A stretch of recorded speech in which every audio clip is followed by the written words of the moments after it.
मान उतारे।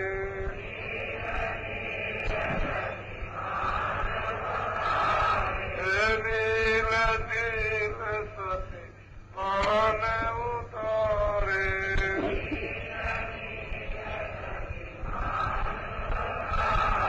रोम रोम में करे उजारे।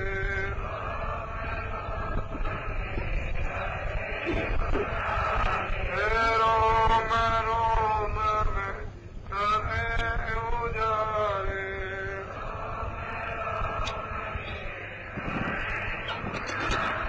आगामी पुरुष करे तार तुम्हें खोला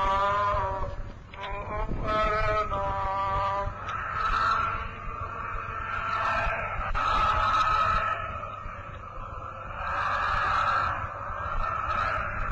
राम तुम्हें खोला प्रणाम।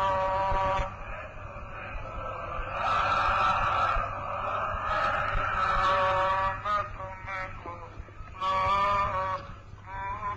प्रणाम।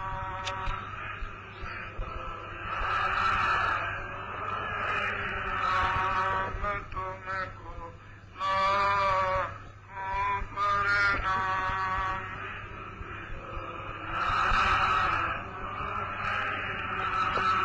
सत्य गुरु सतनाम तुम्हें खोला प्रणाम।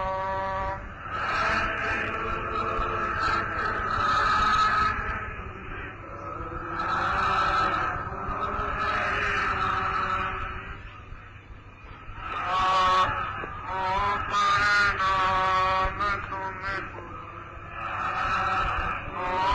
प्रणाम तुम्हें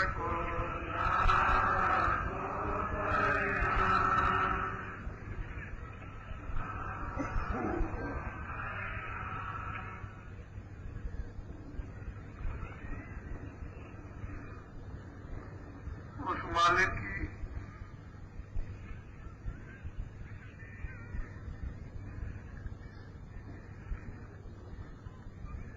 उसका खेल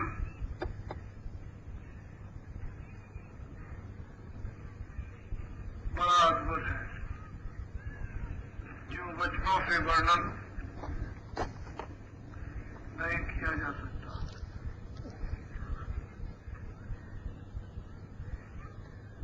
कितना मालिक प्रकाशमान, जिसके रोम रोम में कितना प्रकाश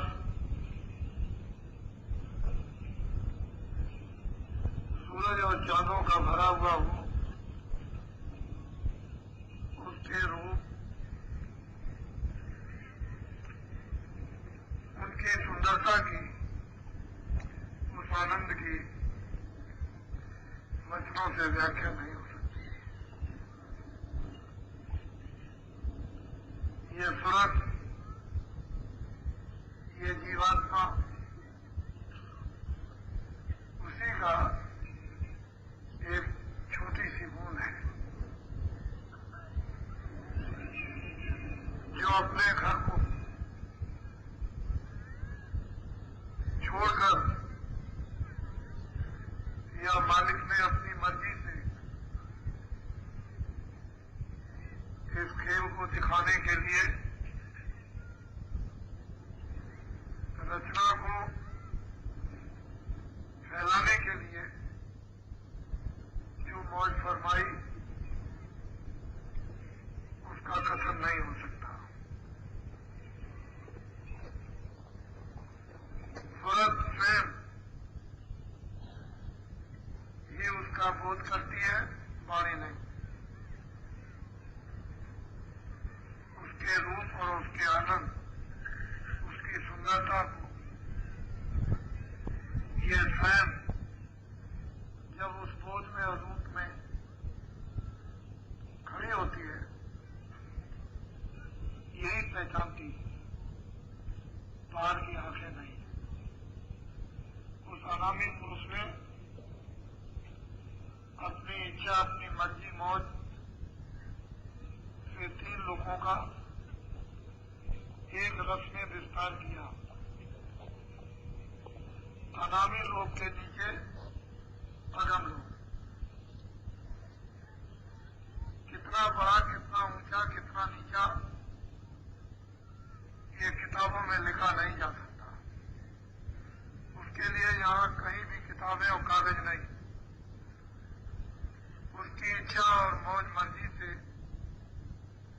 अलग लोग के नीचे अगम लोग, अगम लोग के नीचे अलग लोग, उस अलग लोग के नीचे सतलोक।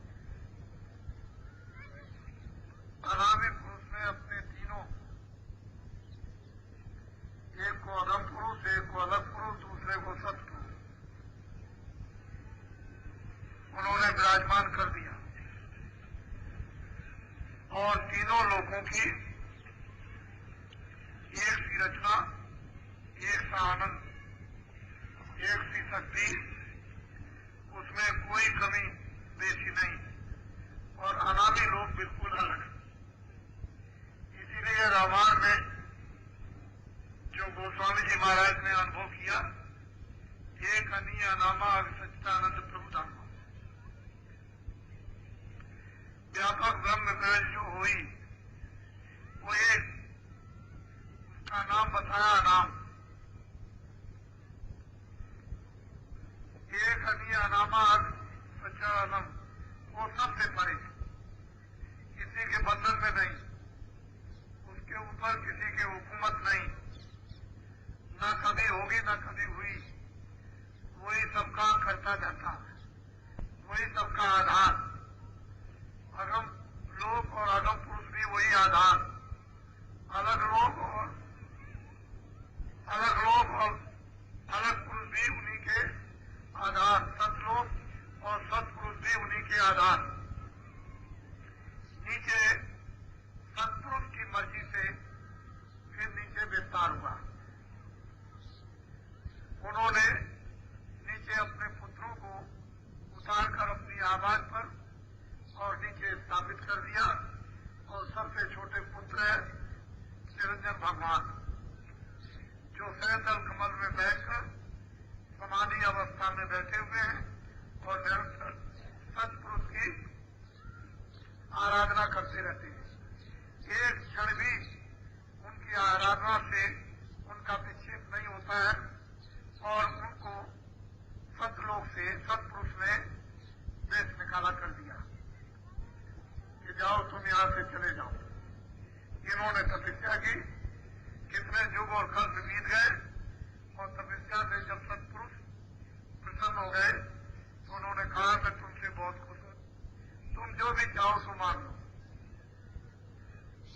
उन्होंने कहा कि मैं आपके सतलोक की तरह से रचना चाहता हूं, मुझे उसी तरह का राज दे दिया जाए। सतपुरुष ने एवं मस्त कर दिया और रचना करने के लिए जीवों का भंडार ऊपर से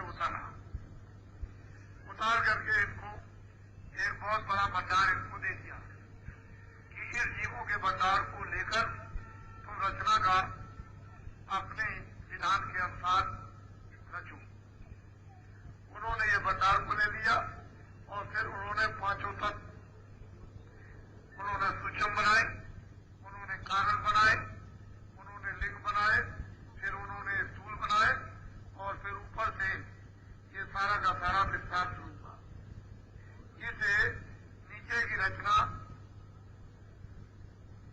करने वाले निरंजन भगवान, इसके ऊपर में ब्रह्म बैठे हुए हैं, इसके ऊपर में पार्वती बैठे हुए हैं, फिर इसके ऊपर में सोहन पुरुष है और उन सबका मालिक सतपुरुष।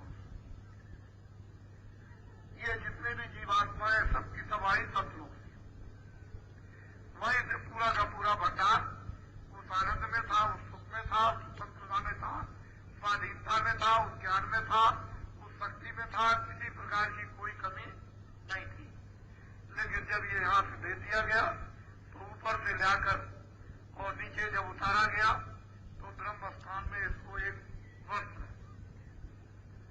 5 तत्वों का सबसे स्पष्ट रूप रखकर इसका पहरा किया नीचे उतारा तो सहजल कमल में सूक्ष्म एक तत्व 9 तत्वों का सत्य स्पर्श रूप रसगंध और मन बुद्धि और चित्त और अहंकार इनका एक वस्त्र पहरा दिया। फिर नीचे उतारा तो लिंग शरीर 17 तत्वों का 10 इंद्रिया चतुसंस्थाकरण मन बुद्धि चित्त और अहंकार और उसके नीचे जब उतार दिया तो ये मृतलोक में 5 जल पृथ्वी अग्नि वायु आकाश इसका ये शरीर बना हुआ है। अभी आपको मालूम हुआ ये नश्वर शरीर है। ये किराए का एक मकान है, थोड़े दिन के लिए दिया जाता है। इसमें जीवात्मा को बंद कर दिया गया और इसको अधिकार पूरे आजादी के दे दिए।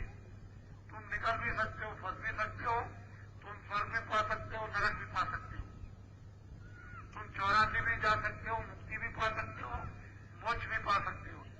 तुमको सब अधिकार दे दिया गया मनुष्य शरीर में, इस मृत लोक में। इसलिए इस मनुष्य शरीर की सबसे विशेष महिमा। इसी शरीर के द्वारा शास्त्र, इसी शरीर के द्वारा वेद, इसी शरीर के द्वारा पुस्तकें, इसी शरीर के द्वारा ज्ञान, इसी शरीर के द्वारा मालिक की व्याख्या, इसी शरीर के द्वारा आद और अंत का वर्णन बताया गया। जो किताबों में लिखा है वो सब अपनी जगह पर सही है, उसमें कोई गलती नहीं। अभी आपको ये पता चल रहा है थोड़ा थोड़ा कि आपका घर नहीं है। हम तो कहीं और के थे, वहां से यहाँ लाकर और हमको बुलाने में फंसा दिया और लालच दे दिया और लालच में हम सब के सब फंस गए। धीरे धीरे लालच दिया, लालच पाते पाते लालच में आ गए। फिर जब लालच में आए तो मोह ममता ने सताया, काम क्रोध ने सता दिया, तो वासनाओं ने सता दिया, उसमें उलझ गए। ज्ञान अज्ञान का कुछ ध्यान नहीं रहा, न अज्ञान को खत्म कर सके न ज्ञान को पा सके। इसीलिए उसने जन्म मरण 4 खाने 84 नचियोनिया अर्थात उसने नर्क बना दिए और कहा कि जो ये काम करेगा उसको ये योनि मिलेगी, ये उसको स्थान मिलेगा। उसके समझाने के लिए ऋषि मुनि महात्मा साधु संत ज्ञानी तत्वदर्शी भेजे जाते हैं, भेजे जा रहे हैं। हमेशा हर युग में उनसे ये शिक्षा देते रहना, समझते रहना और मनुष्य की स्वाधीनता को अच्छी तरह समझना और जीवात्मा को निवृत्त छुटकारा करा देना इसी मनुष्य शरीर के द्वारा। लेकिन आज जब उन समय के ऋषि मुनि, युग के ऋषि मुनि महात्माओं से अलग हो गए तो फिर ये उसने खाने बना दी, योनियां बना दी, बस उसमें भेजने लगा। अपने अपने कर्मानुसार नर्क बना दिए और बहुत दूर रास्ते से जा गिरे। जब गिर गए रास्ता भूल गए। अब कब मिलेगा मनुष्य शरीर, किस वक्त में मिलेगा, वो कैसा समय होगा, ये कुछ नहीं कहा जाता। कैसे लोग होंगे, कैसे साथी होंगे, कैसा उपदेश होगा, कैसा खान पान होगा, कैसा बोलचाल होगा, इसको कुछ नहीं कहा जा सकता। उस समय महात्मा सामने आएंगे या नहीं आएंगे, तुम मानोगे या नहीं मानोगे, उनका दर्शन होगा कि नहीं होगा, उनकी शिक्षा का विस्तार होगा कि नहीं होगा, वो ज्ञान रास्ता खोलेंगे कि नहीं खोलेंगे, ये तो वक्त और समय का अधिकार है। तुमको भी है, उन महात्माओं को भी। उसका दुरुपयोग करोगे या नहीं करोगे, ये संपूर्ण अधिकार सतयुग में, त्रेता में, द्वापर में, कलयुग में आपको दे दिया गया। अब आप उसका अधिकार समझो ना समझो, दुरुपयोग कर दो या उपयोग कर लो, दोनों चीजें सब आपके हाथ में। रास्ता मनुष्य रूपी शरीर से ही अपने घर में जाने का है और वो कलयुग में नाम डोर, शब्द डोर है। दूसरा कोई भी रास्ता अपने घर में वापस जाने का नहीं। जब नाम मिलेगा, शब्द मिलेगा और सूरज जब शब्द से जोड़ी जाएगी, सूरज जब शब्द को पकड़ेगी, शब्द जब उसको अपनाएगा और सूरज को शब्द खींचेगा, सूरज जब शब्द में लय होगी और शब्द जब सूरज को अपना बनाएगा, अपना साथी बना लेगा, तब ये खिंचाव होगा और तब ये पर्दे फुलझड़ी की तरह से कर्मों के झड़ जाएंगे और तब इसको ज्ञान और चेतना इसको मिलेगी और तब वो दर्शन हर मंडलों का, हर स्थानों का, हर शरीरों का वो करती जाएगी, लिंग का, सूक्ष्म का, कारण का, उसके परे का, और तभी वो व्याख्या भली भांत उस ज्ञान की, उस आनंद की, उस शक्ति की, वहां की रचना की करती जाएगी। लेकिन जब तक आपको तो ये शुभ अवसर ऐसे समय में मिल गया कि आपको ऊंचा से ऊंचा संदेश सुनने को मिला, फिर सहयोग मिला, अब तुम सहयोग उसका लेते नहीं हो, फिर तुमको जब भेद बताया गया तो तुम अपनी सूरत को नाम के साथ जोड़ते नहीं, तुम उसके बनते नहीं हो। अरे शब्द तो गुरु है, शब्द तो ज्ञान है, शब्द एक आनंद है, उसके साथ जुड़ते नहीं हो तो तुमको अपना कैसे बनाएगा? तुमने तो घूंघट लगा रखा है, कर्मों के पर्दे उड़ रखे हैं, इसलिए वो अपने में शब्द सूरत को नहीं मिला पाता। वो धीरे धीरे पर्दे जब उतार लेगा तो सूरत को अपने में प्रकाश रूप में, आनंद रूप में, ज्ञान रूप में, शक्ति रूप में मिला लेगा और सूरत शब्द का रूप जब बन जाती है तो स्वयं रचना, यही सूरत कर्ता बन जाती है, रचना करने लगती है। तो ऐसी छोटी अवस्था जो आज मानव शरीर में सूरत ने धारण की है वो लोप हो गई। उसको इस बात का ज्ञान भी नहीं है कि हम कितने ऊंचे स्थान के, हमने कितनी ऊंची शक्ति, हमने कितना ऊंचा ज्ञान, हमने कितना बड़ा प्रकाश, ये सब कुछ आज वो अपने को मोहताज, मरीज और रोगी, ये जीवात्मा बन गई। उसके सहयोग साथ के लिए, मदद करने के लिए महापुरुष, वो सत्पुरुष है, भेजता रहता है कि जाओ जीवों को जाकर इस तरह से पकड़ो, इस तरह से अपनाओ, उनको ऐसे उनको शुद्ध और साफ करो, धीरे धीरे करके तो वो पकड़ते हैं। लेकिन आप उनको पकड़ लेने दो, शुद्धि और सफाई को कर लेने दो। जब धीरे से बाहर के अंग जो चंचल है, मन है, बुद्धि है, आंखें हैं, कान है, जिब्या है, ये शुद्ध और साफ जब हो जाएंगे और फिर इनका मैल जब धुलेगा तो आंतरिक उस पर असर हृदय पर होने लगेगा।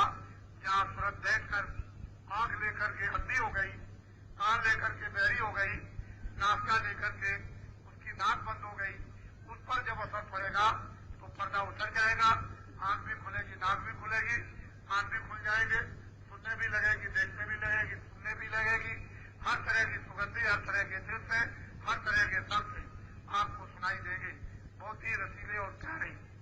लेकिन महात्माओं की जो क्रिया है उसे हमें समझना चाहिए कि वो हमको कैसे कैसे यानी मदद देकर के साथ शुद्ध, पवित्र, निर्मल करना चाहते हैं। तुम लोग इस जल्दबाजी में सब कुछ भूल जाते हो और आपको ये जल्दबाजी नहीं करना चाहिए। ये कितने युगों का काम, कितनी सदियों का काम, ये आज का नहीं है। कितने सयुग बीत गए, कितने तिलका बीत गए, कितने द्वापर बीत गए, कितने कलयुग बीत गए, इन सब का काम अभी पड़ा हुआ है और उन कर्मों के अंबार, उन कर्मों के पहाड़ ये बराबर लगे हुए हैं। इन सबको जलाना, इन सबको उतारना ये छोटी साधारण हंसी और खेल की बात नहीं है। ये महापुरुषों की ही ये बात है जो इतने बड़े पहाड़ दंडे को जलाकर भस्म कर देते हैं और जीवों को इस तरह से छुड़ाते हैं। ये उनका परिश्रम कोई वर्णन नहीं कर सकता, बचनों और लेखनी में नहीं आ सकता। महात्माओं ने तो इसके लिए कलम तोड़ दी, लेकिन आप इस साधारण पद में, आसानी में तुम इसको समझते नहीं हो। कष्ट करके, मुसीबत उठाकर जब कोई चीज मिलती है तो उसकी इज्जत होती है, उसकी कदर होती है और आदमी फिर उसको किस तरह से पकड़ के रखता है। लेकिन कोई चीज मुफ्त में मिल जाती है तो उसकी न तो इज्जत है, न उसकी कदर है, न उसका सम्मान है। तुमको जो मुफ्त में घेराधारी में मिल रही है उसकी आज कदर नहीं करते हो, पीछे बहुत लोगों को रोना पड़ेगा, चिल्लाना पड़ेगा। महात्मा अपना काम तो करते ही जाते हैं, करते ही जाएंगे, लेकिन मैं तो ये सोचता हूँ कि जो जीवन में लाभ उठा लो, बाद आप चिल्लाओगे जाओगे वो अच्छी बात नहीं। बाद आशिक बन जाओगे, बाद तुम कट्टर भक्त कहलाओगे और बाद में न मालूम कितने लोग बन जाते हैं। लेकिन जो देखते हैं, जो पास और साथ में रहते हैं, उसी समय पर सब कुछ करना चाहिए। बाद में ये कट्टरता अज्ञानता की आती है, ज्ञान की नहीं आती। तुमने उनको देखा नहीं और कट्टर बन गए, उनकी बात सुनी नहीं और कट्टर बन गए, उनका रास्ता जाना नहीं और कट्टर बन गए, तो अज्ञानता आ गई। लेकिन उनके सामने ही तुम कट्टर बन जाओ तो तुमको ये रास्ता मिल न जाए, तुमको मुक्ति और मोक्ष प्राप्त न हो जाए, तुम छुटकारा न पालो, अपने घर में अपनी आत्माओं को मरने से पहले ही पहुंचा दो। ऐसे कट्टर हमको बनना चाहिए, ऐसा नहीं। तो मोटी बातें सीधी साधी, उसको ध्यान से सुनो। मैं कुछ और आपको सांसारिक बातें भी बताना चाहता हूँ। जो पर्चों पर कार्यों में लिखा जाता है उस सबका माने मतलब आप नहीं समझ पाते। उसके समझने के लिए थोड़ा विवेक होना चाहिए, बुद्धि निर्मल होनी चाहिए। तो महात्माओं के पर्चों की बात थोड़ी थोड़ी संकेत में समझोगे, लेकिन वैसे नहीं समझ पाते और उसी से हो जाता है तुम्हारा नुकसान। जो निशाना बता दे, जो लक्ष्य बता दे, वहां तक पहुंचने की चेष्टा करो, कोशिश करो और धीरे से चलते रहो। रास्ते में चलते रहोगे, सोओगे नहीं, मुड़ोगे नहीं, चलते ही चलते रहोगे। एक ही एक कदम धीरे धीरे तिल तिल भी बढ़ता रहेगा तो आगे बढ़ते चले जाओ। लेकिन पीछे लौट जाओगे तो आगे का रास्ता तो बंद हो जाएगा और जो रास्ता तय किया था वो पीछे चले आए। तो महात्माओं का जो लक्ष्य होता है वो वही पहुंचाना चाहती, उसी निशाने पर, उसी लक्ष्य पर, और तुम उसको खो बैठते हो। तो ये कोई परमार्थ और भक्तों, जिज्ञासुओं और विवेकशील लोगों के काम नहीं है। बेहोश होने की जरूरत नहीं है, होश में रहो। जब होश में रहोगे, सचेत रहोगे, सतर्क रहोगे, तभी तो होशियारी से बच सकोगे। और तुम जब जरा भी सचेत नहीं रहे तो कहीं न कहीं फंस जाओगे, तो फंस जाओगे तो फिर घेर लिए जाओगे, फिर कौन बचाएगा? तो बड़ा मुश्किल होगा। तो इसलिए खामी बुराइयों की चल रही है, उससे निकलने के लिए एक सत्संग रूपी सहारा, वो सत्संग एक कील है, महापुरुष एक नौका है। हमको उस तरफ बढ़ना चाहिए कि हम धीरे धीरे धीरे धीरे उनकी नौका के पास पहुंच जाए और नौका पर सवार हो जाए। और नौका महापुरुषों के नाम की है, शब्द की है। वो ऐसी चीज आपके अंदर प्रवेश करना चाहते हैं, ऐसी लंबी बल्ली लगाना चाहते हैं कि धीरे से उसको पकड़ करके तुम संभल कर चढ़ जाओ। धीरे से चढ़ना उतरना तुमको आ जाए और निकल जाओ यहां से। और बिना नाम रूपी बल्ली, बिना नाम रूपी बात की कोई यहां से जा नहीं सकता है। उसमें एक ही रास्ता आने का और एक ही रास्ता वापस जाने का निर्धारित अनाथ काल से बना रखा है। उसने दूसरा कोई रास्ता इधर उधर नहीं किया, एक ही रास्ता। अज्ञान के तो अनंतों रास्ते हो सकते हैं, लेकिन ज्ञान का घर में पहुंचने का एक ही रास्ता, और वो नाम है वो सत्य है। कलयुग में उसका प्रभाव संतों की कृपा से और महापुरुषों, सत्पुरुष की दया से जो इस समय प्रसारित हुआ है, वो जीवों के हितों के लिए, कल्याण के लिए। इसमें जीवों का मुफीद फायदा है, इसमें लाभ है। और ऐसे इस समय के लाभ को सत्पुरुष की कृपा और महापुरुषों का आशीर्वाद न तुम प्राप्त कर सके तो इतना अच्छा, सुलभ, आसान दूसरा जीवन और समय आपको नहीं मिलेगा। ये बहुत अच्छा समय आपको मिला है, इसलिए आप उस अनुकूलता में आओ, और उसमें आओगे तो बहुत अच्छा हो जाएगा, ठीक होगा। ये मैं आपको सत्संग आपको सुना रहा हूं, तो सांसारिक बातें भी बताना चाहता हूं कि आप बह जाते हो। अपने अपने मतों को संग्रह करो। मत कहते हैं बुद्धिदान। उसको संग्रह करने की जरूरत है। जब एक जगह पर बुद्धिदान अच्छाई का संग्रह हो जाएगा, एकत्रित हो जाएगा, एक ढेर बन जाएगा, तो बहुत बड़ा काम होगा। एक मत होता है बुराई का मत इकट्ठा हो जाएगा तो आप समझो जहर बनेगा। अच्छाई का मत इकट्ठा हो जाएगा तो अमृत बनेगा। इसी में दो में, अमृत और जहर में, इसी में लड़ाई है। जहर खा लोगे मर जाओगे, अमृत पी लोगे अमर हो जाओगे। मोटी सीधी सादी बात। इस मत संग्रह को एक जगह एकत्रित करो। अच्छाई का संग्रह होना चाहिए। अच्छाई का संग्रह हो जाएगा, उस गंदगी से बच जाओगे। बुराई मत संग्रह होगा, बुराई में फंस जाओगे, बुराई का लेप चढ़ जाएगा, फिर वो कर्म आपको भोगना होगा, बच नहीं सकते हो। फिर परमार्थ का आपको कोई लाभ नहीं, कोई फायदा नहीं होगा। तुम चिल्लाते भले रहोगे लेकिन लाभ कुछ भी नहीं मिलेगा। इसलिए जो जो शिक्षाएं दी जाए इस आत्म कल्याण के लिए, क्योंकि महात्मा ये जानते हैं इसी तरह से कि थोड़ा ही तो वक्त रह गया। 50 साल निकल गए, कितने से रहना? 60 साल निकल गए, कितने से रहना? अरे 30 साल निकल गए, आधी आयु खत्म हो गई।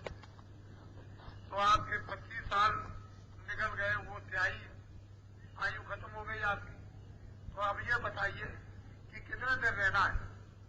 तुम्हारे सामने रोज घटनाएं जाने की होती रहती हैं। तुम रोते और चिल्लाते हो, विलाप करते हो। न उनके आने पर न उनके जाने पर तुम कुछ कर सके। जैसे आए थे वैसे चले गए। नंगे आए थे, अज्ञान में आए थे, जाने का वक्त हुआ, न तुम उनसे कुछ ले सके। रोते हुए आए थे, रोते हुए चले गए। जो कुछ भी उन्होंने अपना कहकर बनाया था कि मेरा मेरा है, वो उसका कुछ न रह सका और सब यहीं पड़ा रह गया।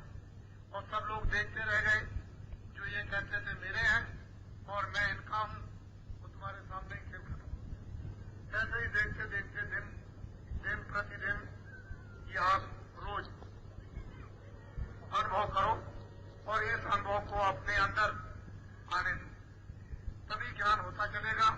और फिर यह अवस्था आपकी आ जाएगी कि आप स्वयं समझने लगोगे कि यही क्रिया जो मैं देख रहा हूं ये मेरे लिए भी आ खड़ी होगी और मुझे भी लोग इसी तरह से देखेंगे। जैसे मैं दूसरों को देखता हूं तो इनको मद्देनजर बिल्कुल सामने हम सबको रखना चाहिए, तो बात सबको समझ में आएगी। जरा जरा सी बात में भूल जाओगे। जो कुछ भी मिलता है अपने अपने कर्मों से, और जो कुछ भी अनेक कर्मों से जमा करते हो वो मन का धन होता है। वो धन भी ले जाता है, वो तो चला ही जाएगा, लेकिन घर का भी ले जाएगा। मन भी चला जाएगा, बुद्धि भी चली जाएगी और चित्त भी चला जाएगा, और बाहर का सामान जो आपने जमा किया है वो भी निकल जाएगा। मन बह गया, बुद्धि बह गई और चित्त बह गया, इंद्रियां बह गई, तो फिर बाहर का सामान जो ये छाया रूप में था वो भी चला गया। फिर रोते रह जाते, चिल्लाते रहते हो ये क्या हो गया। रोज देखते हो अमीर से गरीब, गरीब से अमीर हो जाते हैं, निरोगी से रोगी और रोगी से निरोगी हो जाते हैं। आप रोज देखते हो रूप होता है, रूप हो जाता है, रूप से रूपमान हो जाते हैं। रोज ये घटनाएं देखते रहते हो प्रतिदिन, और फिर भी आप अनुभव नहीं करते हो।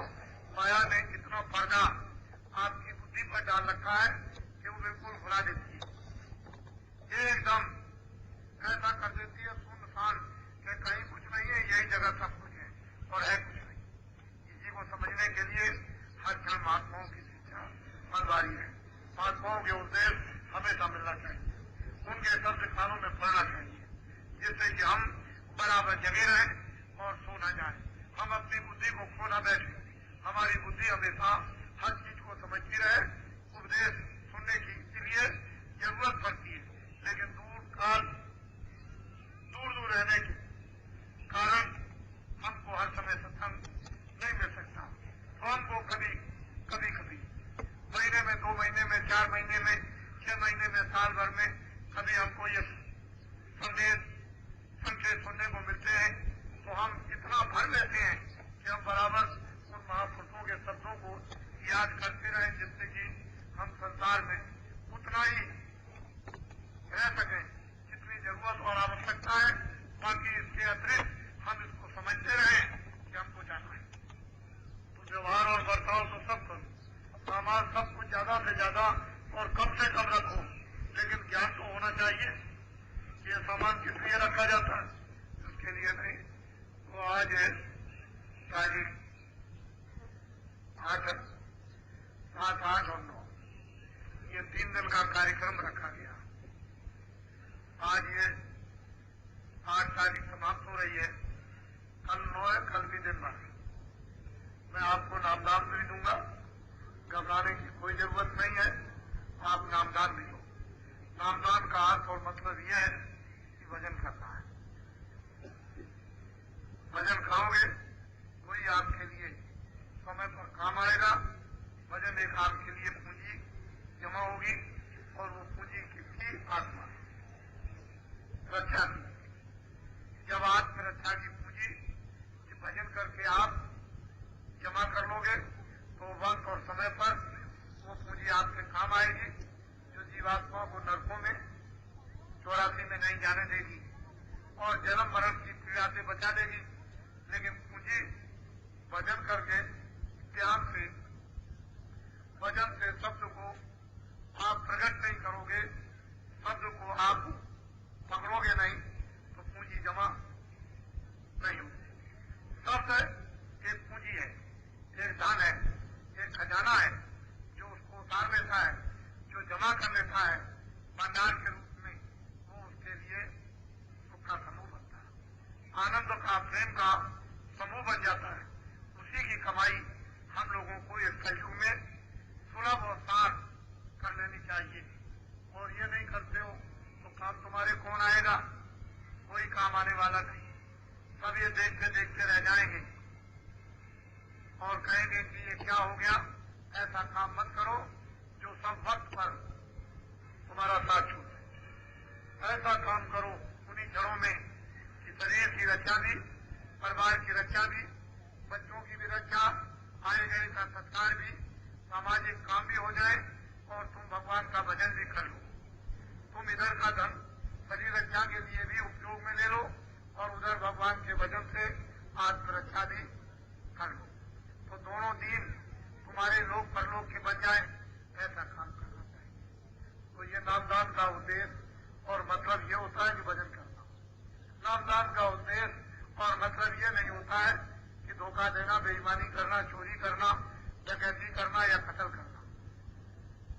नामदान का उद्देश्य मतलब ये नहीं होता है कि आप मांस खाओ, आप शराबें पियो, ये नहीं उद्देश्य होता। उसका तो उद्देश्य ये होता है कि जो खेती का काम है, खेती का शरीर रक्षा के लिए करो, दुकान दफ्तर करो, शाम को बच्चों की सेवा करो, कपड़े भी पहनो, खाना भी खाओ, बीमार हो जाओ तो दवा भी ले लो, छाया के लिए मकान बना लो, छाया के लिए झोपड़ी बना लो, अपनी अपनी पसंदगी का, लेकिन इन सबको सैरगाह समझो, मुसाफिर खाना एक सराय समझो कि इसमें से कभी किसी समय भी हम जा सकते हैं।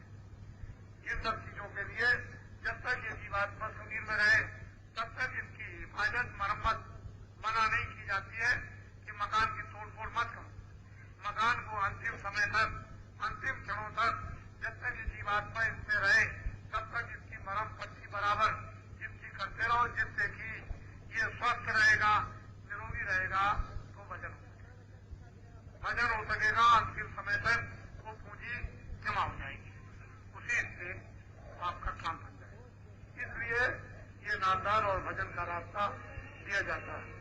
भजन का रास्ता सोने के लिए नहीं कि आप सो गए जाकर के, उसके लिए नहीं, जागने के लिए कि हमेशा तुम हर क्षणों में जागने की चेष्टा करो। लोग बहुत से ऐसा कि आप ले जाते हैं भजन का रास्ता, नामदान, घर में जाकर के चुपचाप बैठ जाते हैं और कहते हैं कि गुरु ही सब कुछ करेंगे, तुम भी कुछ करो। गुरु भी कुछ करेंगे, लेकिन तुम कुछ नहीं करोगे तो गुरु कुछ नहीं करेंगे, मालिक भी कुछ नहीं करेगा। तुम भी कुछ करो, गुरु भी कुछ करे, मालिक भी कुछ करे। तीनों को करना है। मालिक को दया करनी है, उसने दया करा दी। गुरु के द्वारा तुम पर उसने दया करा दी। ये उसी मालिक की दया है कि उसने दया करा करके भेद बतला दिया। बता दो इनको भेद, मेरा राज मेरा रहस्य बता दो कि भजन ऐसे किया जाता है तो मालिक की दया हो गई। अब जिसमें तुम फंसे हुए हो गुरु उससे तुमको धीरे धीरे निकालेगा। तो गुरु को भी काम करना, तुमको भी काम करना। तुमको धीरे धीरे जहाँ जहाँ फंसे हो उससे देख लो, जो बताया जाए भजन करो, इतना सुख करते चलो। गुरु भी मेहनत तुम्हारे साथ करेगा और तुम भी अपने लिए मेहनत करो। लेकिन तुम इसको समझते नहीं हो, नामदान ले गए उसको नहीं। मोर मिटा रात्रि में संसार एक प्रपंच है, इसमें सो रहे हो और कहते हो कि गुरु ही हमारा काम करेगा। ज्ञानी गुरु मिल गया हो तो जगाना, अंधकार का गुरु मिला हो जगाता नहीं। उसमें सोते रहते हो, शरीर छूट जाता है, कौन किसका गुरु और चेला, कौन चेला। इसलिए कहा गया है कि अंधा गुरु और बहरा चेला, कोई नर्क में ठेलन नहीं, दोनों के दोनों नरक जाते हैं। अरे भाई ज्ञानी गुरु हो तो बहरे चेले को कुछ दे सकता, अंधे को वो रास्ता दिखा सकता है। लेकिन अगर अंधा बहरा दोनों हुआ तो दोनों के दोनों डूब जाएंगे। तो तुम सो रहे हो, जगाने की चेष्टा की जा रही है और गुरु पर दोष लगाते हो कि गुरु सब करेंगे, गुरु करेंगे ठीक है, लेकिन तुम भी कुछ करो। जब तुम करने में थक जाओगे तो गुरु मदद कर देंगे, काम तुम्हारा बन जाएगा। लेकिन तुम कुछ करोगे नहीं तो ये काल का दिन उसने करने के लिए तुमको कहा है। जैसे तुम अपने शरीर के लिए करते हो मेहनत, पहले जीवात्मा के लिए कुछ मेहनत करो तो वो उसमें भी मदद करेगा, इसमें भी मदद करेगा, दोनों तरफ मदद कर देगा। न तुम इधर करोगे न उधर करोगे, काम कैसे होगा। तो मैं तुमको नामदान आज भी दिए देता हूँ। जो नए लोग आए उसका मतलब ये नहीं है जितने लोग बैठे होते हैं सब एक नया कर लेते हैं।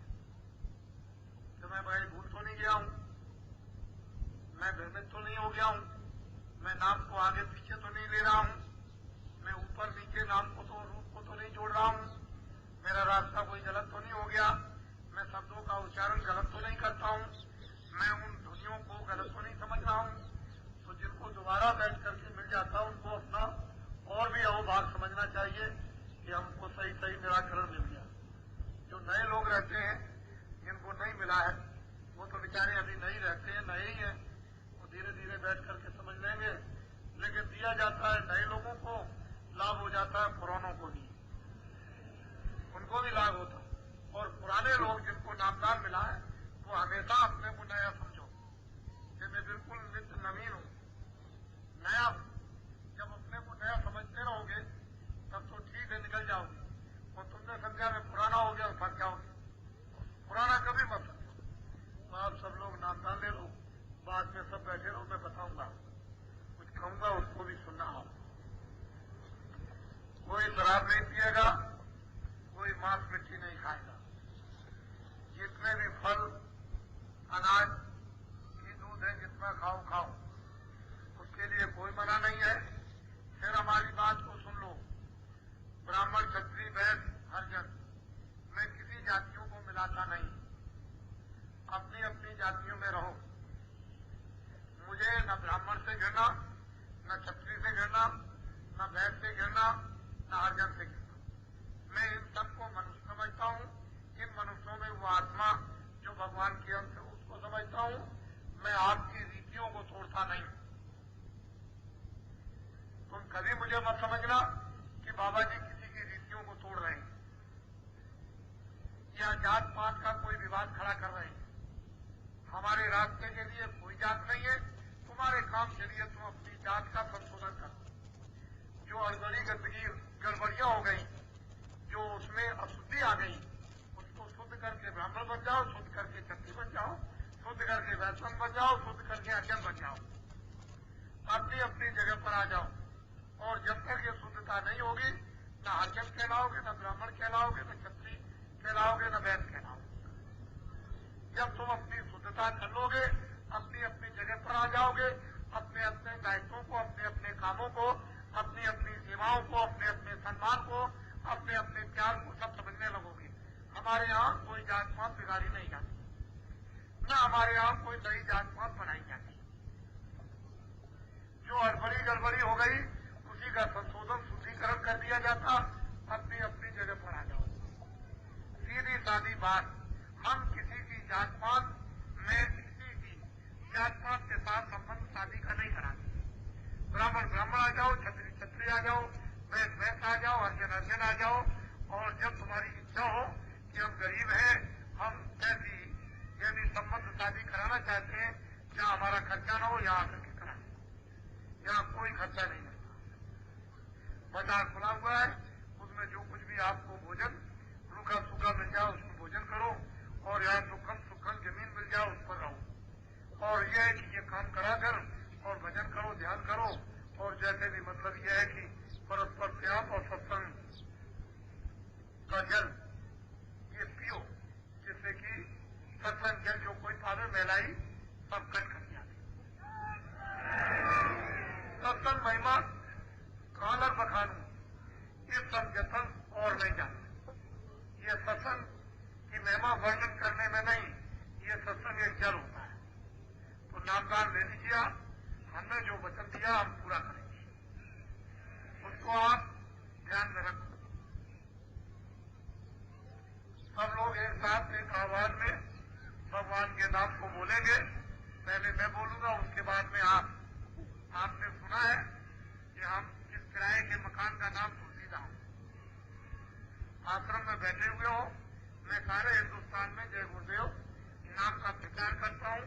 जय गुरुदेव नाम उसका है, चाहे भगवान कहो, चाहे ब्रह्म कहो, चाहे उसको ईश्वर कहो, चाहे उसको खुदा कहो, चाहे उसको कृष्ण कहो, और चाहे उसको राम कहो, चाहे उसको शंकराचार्य कहो, जो आपकी मर्जी आए, नाम उसका है। मैं उसका प्रचार करने वाला आपकी करती हूँ। मुझे जो आदेश मिला है मैं उसका पालन कर रहा हूँ। नाम सिद्ध किया होता है, नाम जगाया होता है, लोगों को दिया जाता है, वो फायदा करता है। नाम भगवान का होता है, नाम ब्रह्म का होता है, नाम ईश्वर का होता है, नाम आदमी का नहीं। आदमी का नाम कल्पित होता है, और आदमी का नाम चंद्रोजा होता है, और उसका नाम अखंड है, व्यापक है। वो नाम कभी न जलता है, न मरता है, न वो टूटता है, और न भीगता है।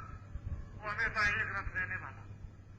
उसी नाम की व्याख्या की जा रही, और कितने नाम उसके किताबों में सतयुग में आए, त्रेता में आए, द्वापर में आए, और कलयुग में आए, और कोई आ जाएंगे तो और नाम आ जाएंगे। उसके नाम अनंत होंगे। तुमको एक बात की विडम्बना क्यों? तो आप सच्चे भगवान का रास्ता लो, और जो जो नाम बोलूं नाम को बोलो, जो बताऊंगा उसको समझो। ये उसकी युक्ति है, उसका वेद है, ये उसका मंत्र है, उसको ले लो। ये अवसर फिर नहीं मिलेगा। पहले मैं बोलूंगा, उसके बाद में आप उन्हें याद करो। जब ये याद हो जाए 48 घंटे में, 24 घंटे में, तो 3 चीजें हैं। पहला भजन, दूसरा ध्यान, और तीसरा सुनना। भजन कहते हैं कानों से सुनना, ध्यान कहते हैं आंख से देखना, और सुमरन कहते हैं नाम लेना, रूप को याद करना। अब भजन कैसे करोगे?